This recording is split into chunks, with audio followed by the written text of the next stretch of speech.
Going through Bodh Gaya on our way to the Mahabodhi temple. I'm in northeast India in a little town called Bodh Gaya, about a couple hundred miles from Nepal to the north and Bangladesh to the east. And behind me, the temple that you see standing is called the Mahabodhi temple. It's the place where Buddhists believe that the Buddha achieved enlightenment. And it's been a pilgrimage site for well over 2,000 years. About 2,500 years ago, a man named Siddhartha Gautama, also known as Shakyamuni, who was a man of royal lineage, went on a search for enlightenment and for deeper truth. And in order to do that, he renounced his wealth and his comfort, left his family, and became an ascetic monk, and actually mastered asceticism, the denial of all pleasures and comforts. But even after 6 or 7 years of asceticism, Siddhartha Gautama did not find enlightenment, and he found the ascetic lifestyle to be incompatible with the deeper enlightenment that he sought.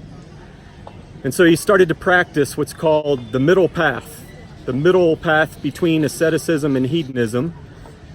And one day, while practicing the middle path and meditating in this spot, it's believed that he achieved full enlightenment. And at that point, he became known as the Buddha, the enlightened one. And the tree that he was sitting under became known as the Bodhi tree, the tree of enlightenment. And in fact, the tree that's there now is believed to be a descendant of the actual and the original Bodhi tree.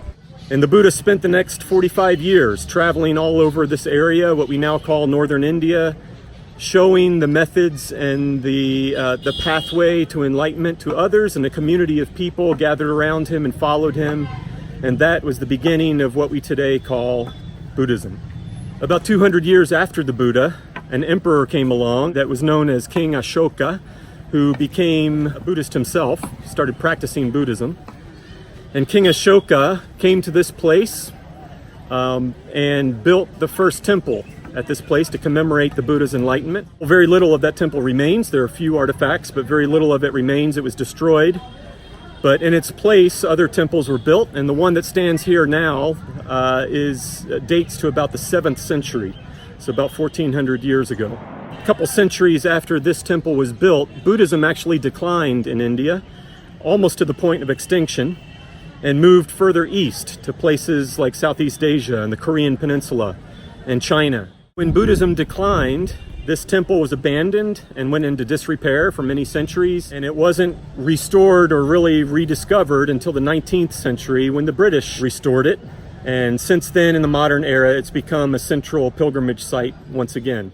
And in the little town of Bodh Gaya are a number of other Buddhist shrines and Buddhist temples, statues of the Buddha, places that are important to Buddhists worldwide. And so this is the holiest site for Buddhism, the 4th largest religion in the world.